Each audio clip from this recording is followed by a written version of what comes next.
Artificial Intelligence sa larangan ng business. Yan ang sentro ng talakayan sa ginanap na induction ng PAIBA founding members kamakailan lamang. Ngunit paano nga ba nito babaguhin ang ating kinabukasan? Panoorin natin ito.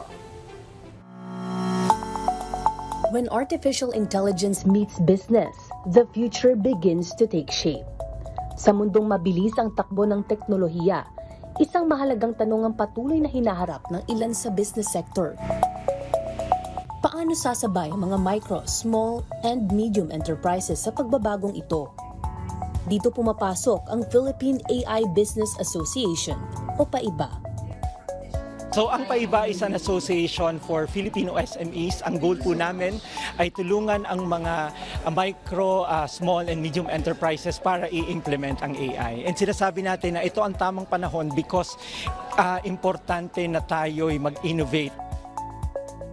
Sa naganap na induction ng PAIBA founding members, formal na nakilala ang mga haligi ng samahan na magsisilbing gabay sa maayos at responsableng paggamit ng AI sa negosyo.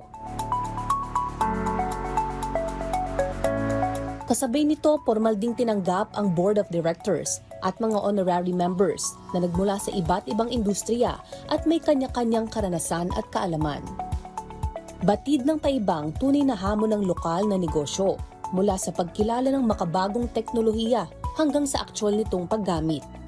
Sa pamamagitan ng hands-on learning, angkop na AI tools at gabay mula sa mga eksperto, tinutulungan ng PAIBA ang mga negosyo na magsimula at magpatuloy sa kanilang AI journey.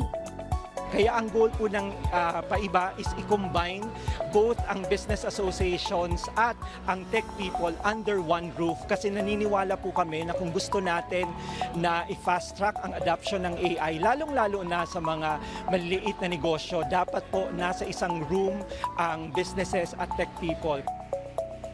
Layunin ng PAIBA na walang MSMEs ang may iwan, kung saan ang AI ay katuwang, ang tao ang sentro, at ang pag-unlad ay para sa lahat.